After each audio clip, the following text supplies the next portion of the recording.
Hello दोस्तों। 4 अप्रैल के current affairs में आप सभी का स्वागत है।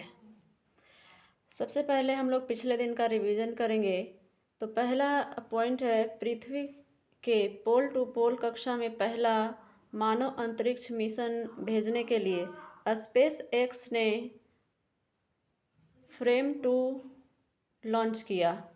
मनरेगा न्यूनतम मजदूरी 2025-26 में सबसे ज़्यादा वृद्धि हरियाणा राज्य में हुआ। किस शहर के प्रसिद्ध सौदागरी ब्लॉक प्रिंट को भौगोलिक संकेत टैग या जीआई टैग का दर्जा मिला है? तो वो है अहमदाबाद। उसके बाद है, किस शहर में आईआईएम अहमदाबाद अपना पहला अंतर्राष्ट्रीय परिसर शुरू करेगा? तो वो है दुबई। किस स्पेस एजेंसी ने अपने अंतरिक्ष वेधशाला मिशन गाइया को बंद कर दिया है? तो वो है ईएसए। हाल ही में मायना स्वामी सामाजिक सेवा के लिए उगादी पुरस्कार मायना स्वामी को दिया गया, यानी सामाजिक सेवा के लिए उगादी पुरस्कार मायना स्वामी को प्रदान किया गया। हाल ही में किस टेनिस खिलाड़ी ने मियामी ओपन 2025 का खिताब जीता है? तो वो है आर्याना सवालेंका। हाल ही में किस राज्य सरकार ने जल संरक्षण अभियान 2025 के तहत भागीरथ ऐप लॉन्च किया? तो वो है उत्तराखंड। सागरमाला कार्यक्रम की 10वीं जयंती यानी 10वीं वर्षगांठ मनाई गई। उसके बाद है, चैराबो उत्सव मणिपुर में मनाया गया। भारतीय सेना ने पहली बार एफपीवी कामिकेज ड्रोन को पंजाब में सफलतापूर्वक परीक्षण किया। हाल ही में the great conciliator Lal Bahadur Shastri and the transformation of India नामक पुस्तक संजीव चोपड़ा के द्वारा लिखी गई। किस देश के पूर्व प्रधानमंत्री इमरान खान को नोबेल पीस प्राइज के लिए नॉमिनेट किया गया है? तो वो है पाकिस्तान। आज का पहला क्वेश्चन है, केंद्र सरकार ने किस वर्ष तक भारत को नक्सल मुक्त बनाने का लक्ष्य निर्धारित किया है? Option A 2026, option B 2027, option C 2030 या ऑप्शन डी 2040। उत्तर है इसका ऑप्शन नंबर ए 2026। देश को नक्सल मुक्त बनाने के लिए केंद्र सरकार बहुआयामी रणनीति पर काम कर रही है। सरकार की रणनीति के कारण अगले साल देश को नक्सल मुक्त बनाने का लक्ष्य निर्धारित किया गया है। मौजूदा समय में देश के सिर्फ 38 जिले नक्सल प्रभावित रह गए हैं और आने वाले समय में इन सभी जिलों को मुख्य धारा से जोड़ने का काम किया जा रहा है। क्वेश्चन नंबर 2 है, किस राज्य में सरहुल उत्सव का आयोजन किया गया है? Option A Madhya Pradesh, option B Bihar, option C Assam या ऑप्शन डी झारखंड। उत्तर है इसका option number D Jharkhand. Sarhul Jharkhand क्षेत्र में विभिन्न जनजातियों द्वारा मनाया जाने वाला यह लोकप्रिय त्यौहार है। यह पर्व आदिवासी नववर्ष और झारखंड के मुंडा उरांव हो आदि जनजातियों द्वारा मनाया जाता है। झारखंड में सरहुल त्यौहार बड़ी ही धूमधाम से मनाया जाता है और इसे सरहुल को फूलों का त्यौहार के नाम से भी जाना जाता है। इसे फूलों का त्यौहार कहा जाता है। फूलों का त्यौहार है सरहुल। झारखंड राज्य के बारे में देखें तो झारखंड की राजधानी है रांची, मुख्यमंत्री हैं हेमंत सोरेन और राज्यपाल हैं संतोष गंगवार। झारखंड की हेमंत सोरेन सरकार ने राज्य में पात्र महिलाओं को वित्तीय सहायता प्रदान करने के लिए यहाँ पर मुख्यमंत्री मैया समान योजना शुरू की गई है। भारत का सबसे बड़ा हाईकोर्ट झारखंड का हाईकोर्ट है जो रांची में है और इसके मुख्य न्यायाधीश है जस्टिस एमएस रामचंद्र राव। झारखंड दिव्यांग विद्यार्थियों के लिए पूर्वी भारत का पहला विश्वविद्यालय स्थापित करेगा। भारत का पहला कोयला गैसीकरण पायलट प्रोजेक्ट झारखंड में शुरू किया गया। झारखंड में गुटखा और निकोटीन एवं तंबाकू युक्त पान मसाला के उत्पादन, वितरण एवं बिक्री और भंडारण पर पूर्ण प्रतिबंध लगाया गया है। अब है कुछ प्रमुख त्यौहार। कचाई लेमन त्यौहार मणिपुर में, मोढेरा डांस फेस्टिवल गुजरात में, पुष्कर मेला और जैसलमेर डेजर्ट फेस्टिवल राजस्थान में, हेमिस फेस्टिवल लद्दाख में, सोनपुर मेला बिहार में, बीकानेर ऊंट महोत्सव राजस्थान में, बथकुम्मा फेस्टिवल तेलंगाना में जिसे फूलों का त्यौहार कहा जाता है, हरेली और छछेरा महोत्सव छत्तीसगढ़ में, योसांग महोत्सव मणिपुर में, नागा मिर्च महोत्सव नागालैंड में, परशुराम कुंड मेला अरुणाचल प्रदेश में, सरहुल फेस्टिवल झारखंड में और इसे भी फूलों का त्यौहार कहा जाता है। सरहुल भी फूलों का त्यौहार है।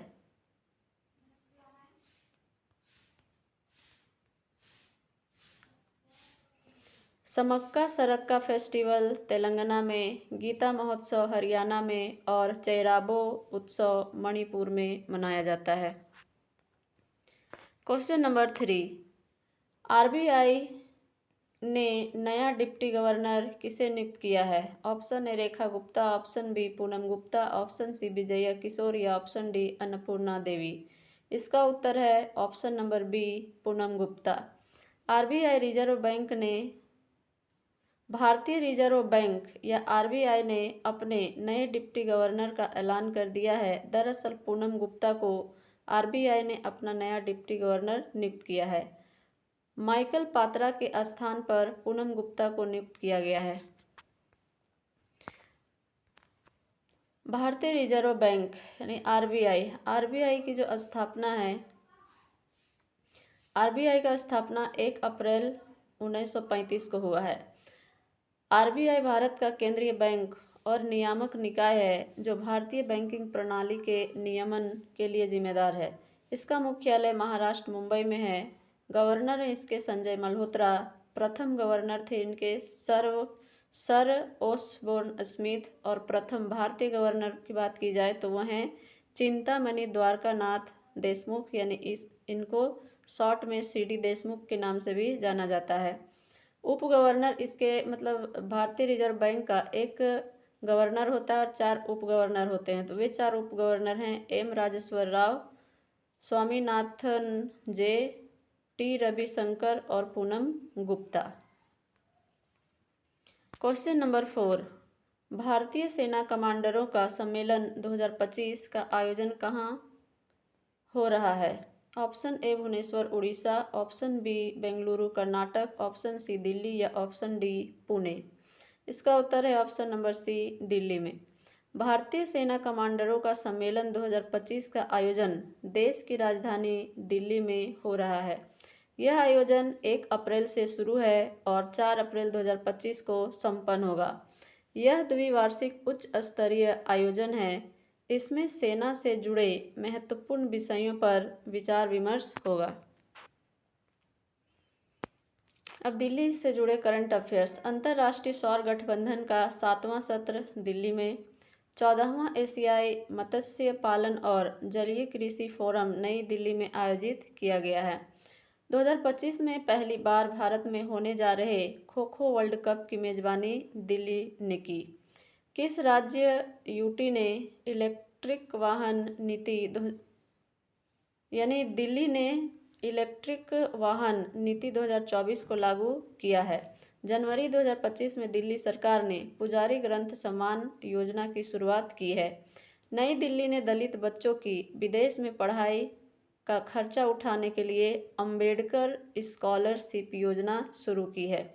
दिल्ली की नई मुख्यमंत्री रेखा गुप्ता हैं। राजधानी दिल्ली में पूसा कृषि विज्ञान मेला 2025 का उद्घाटन शिवराज सिंह चौहान ने की। भारत का पहला vertical bifacial solar plant Delhi में स्थापित की गई।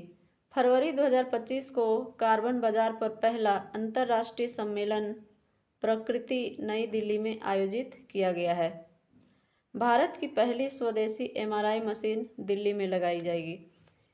राष्ट्रपति द्रौपदी मुर्मू ने 29 मार्च 2025 को नई दिल्ली के विज्ञान भवन में आयोजित राष्ट्रीय पर्यावरण सम्मेलन का उद्घाटन किया है। क्वेश्चन नंबर 5, विश्व ऑटिज्म जागरूकता दिवस कब मनाया जाता है? Option A 2 April, option B 4 April, option C 5 April या ऑप्शन डी 6 अप्रैल। उत्तर है इसका ऑप्शन नंबर ए 2 अप्रैल को। संयुक्त राष्ट्र यूएन द्वारा 2 अप्रैल को विश्व ऑटिज्म जागरूकता दिवस मनाया जाता है। इस दिवस का विषय न्यूरो डाइवर्सिटी और संयुक्त राष्ट्र सतत विकास लक्ष्य को आगे बढ़ाना रखा गया है। क्वेश्चन नंबर 6, देवरीगढ़ वन्यजीव अभयारण्य किस राज्य में स्थित है? Option A Orissa, option B Karnataka, option C Madhya Pradesh या ऑप्शन डी असम। उत्तर है इसका option number A Orissa. Orissa के देवरीगढ़ वन्यजीव अभयारण्य में हीराकुंड वन्यजीव विभाग ने पहली बार भारतीय बाइसन महोत्सव आयोजित किया, जिसका उद्देश्य इनके संरक्षण और स्थानीय समुदायों की भागीदारी बढ़ाना था। नवंबर 2024 की जनगणना में यहाँ 669 भारतीय बाइसन दर्ज किए गए, जिनमें 30% किशोर थे और उनकी बढ़ती आबादी का संकेत है। उड़ीसा राज्य के बारे में। उड़ीसा की राजधानी है भुवनेश्वर, मुख्यमंत्री हैं मोहन चरण मांझी, राज्यपाल हैं हरिबाबू कंभमपति। नेशनल पार्क यहाँ पर है भितरकनिका और सिमलीपाल। झील है यहाँ पर चिल्का झील। ऐतिहासिक रत्नागिरी स्थल उड़ीसा में स्थित है। टाटा स्टील ने उड़ीसा में भारत की सबसे बड़ी ब्लास्टर फर्नेस चालू की है। उड़ीसा के मनकीड़िया समुदाय को हाल ही में विशेष आदिवासी समूह का दर्जा दिया है। भारत की पहली सिलिकॉन कार्बाइड सुविधा का उद्घाटन उड़ीसा में किया गया। भारत का पहला 24 घंटे चलने वाला अनाज एटीएम उड़ीसा में खोला गया है।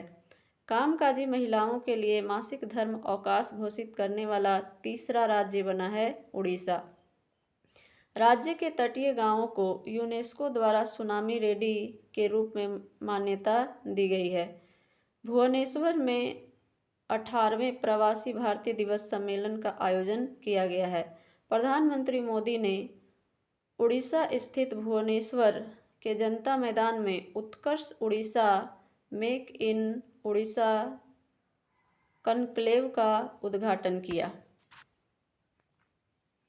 क्वेश्चन नंबर 7, सीनियर एशियाई कुश्ती चैंपियनशिप 2021 में सीनियर एशियाई कुश्ती चैंपियनशिप के 21वें संस्करण में भारत के लिए एकमात्र स्वर्ण पदक किसने जीता?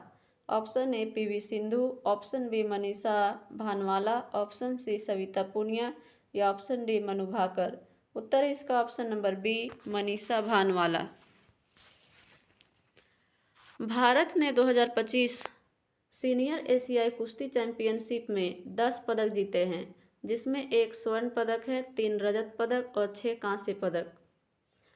मनीषा भानवाला ने 62 किलोग्राम महिला वर्ग में स्वर्ण पदक हासिल किया।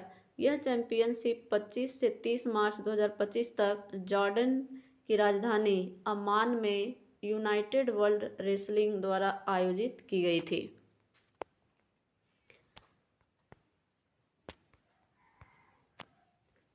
चैंपियनशिप ट्रॉफी 2025 जीता है भारत ने। रणजी ट्रॉफी 2025 विदर्भ, महिला प्रीमियर लीग 2025 मुंबई इंडियंस ने दिल्ली कैपिटल्स को हराकर जीता। इंटरनेशनल मास्टर्स लीग T20 खिताब इंडिया मास्टर ने जीता। भारतीय छात्र विश्वराज कुमार ने मेमोरी लीग वर्ल्ड चैंपियनशिप 2025 में इतिहास रचा है। मेजर ध्यानचंद खेल रत्न 2025 मनु भाकर, डी गुकेश, हरमनप्रीत सिंह और प्रवीण कुमार। ऑस्ट्रेलियन ओपन 2025 के महिला एकल खिताब में मैडिसन कीज और पुरुष एकल में जैनिक सिनर। 33वीं संतोष ट्रॉफी 2024-25 पश्चिम बंगाल ने जीता। 41वां Spanish super cup 2025 FC Barcelona ने जीता। 32वां विजय हजारे ट्रॉफी 2024-25 कर्नाटक ने जीता। खो खो विश्व कप 2025 में पुरुष और महिला वर्ग का खिताब भारत ने जीता।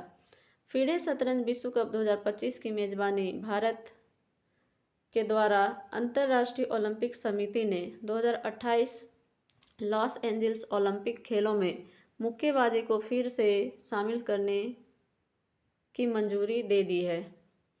2025 पुरुष और महिला कबड्डी विश्व कप भारत ने जीती। खेलो इंडिया पैरा गेम्स में पंजाब की जसप्रीत कौर ने पावर लिफ्टिंग में नया राष्ट्रीय रिकॉर्ड बनाया।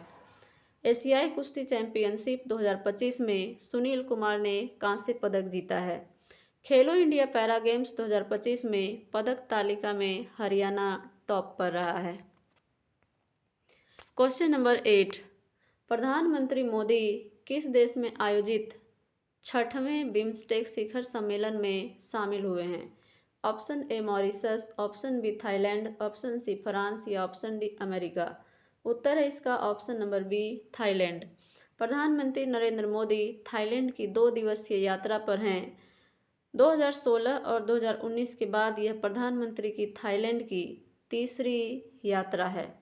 6वें बिम्स्टेक शिखर सम्मेलन की विषय वस्तु या थीम जो है वो है BIMSTEC prosperous resilient and open है।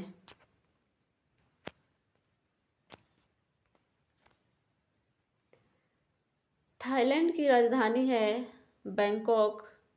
थाईलैंड की मुद्रा है थाई बहत और राष्ट्रपति हैं पेंटोगटारन सिनावात्रा।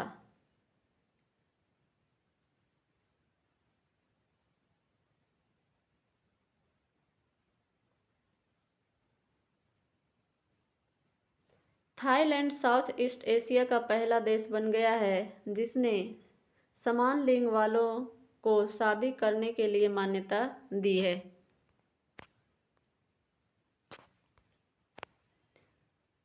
गोल्ड मर्करी इंटरनेशनल अवार्ड की स्थापना कब की गई?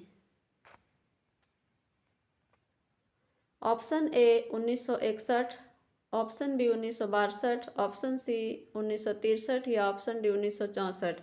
उत्तर है इसका ऑप्शन नंबर ए 1961 में।